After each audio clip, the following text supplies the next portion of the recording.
आज आपण मिक्स पिठाची भाजी घालून म्हणजे पालक किंवा मेथी कोथिंबीर हे काय जे असेल ती भाजी त्यात घालायची आणि थालीपीठ तयार करूया. म्हणजे कसं पौष्टिक नाश्ता तयार होईल किंवा जेवण तयार होईल. आता मी काय केलेलं आहे, हे सगळं साहित्य घेतलेलं आहे. आता हे ज्वारीचं पीठ जरा जास्त घ्यायचं. ज्वारीचं पीठ घेतलेलं आपण कशी भाजणी काय करत नाही त्यामुळे अशी सगळी पिठं घरातली मिक्स करायची. हे तांदूळाचं पीठ आहे, वाटी ही याच्यापेक्षा लहान आहे. हे बाजरीचं पीठ आहे, परत डाळीचं पीठ घेतलेलं आहे आणि तांदळाचं पीठ घेतलेलं आहे. याच्यात मैदा किंवा कॉर्नफ्लॉवर वगैरे काही घालायचं नाही आहे. बाकी सगळी पिठं असतील तेवढी ती घालायची.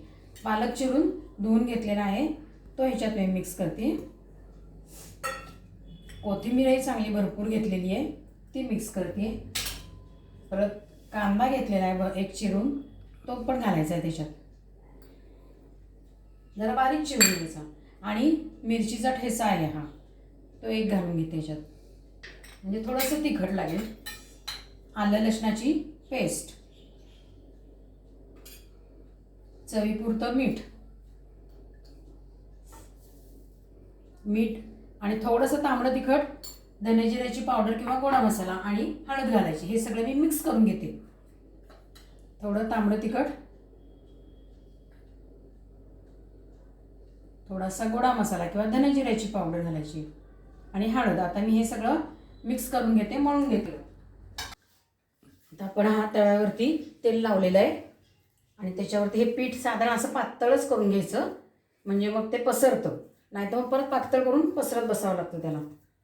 आता मी हे तव्यावर थापून घेते. थापून घेतलेलं आहे. थापले असं त्याला मध्ये असे होल पाडायचे.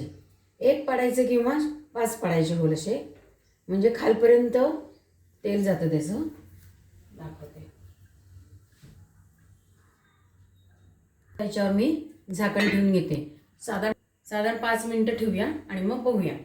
मस्त भाजलं गेलं आहे आता इकडनं आणि इथूनही छान भाजलं गेलेलं आहे. आता आपण डिशमध्ये काढून घेऊया. त्याच्याबरोबर पेरूचं लोणचं आणि अमूल बटर किंवा लोणी जे तुमच्याकडे अवेलेबल असेल ते घ्यायचं, खायचं आणि मस्त राहायचं. मिक्स पिठाचं भाजीचं थालीपीठ चविष्ट आणि पौष्टिक. थंडीच्या दिवसात हे खावं आणि छान राहायचं. लाईक, शेअर आणि सबस्क्राईब करायचं.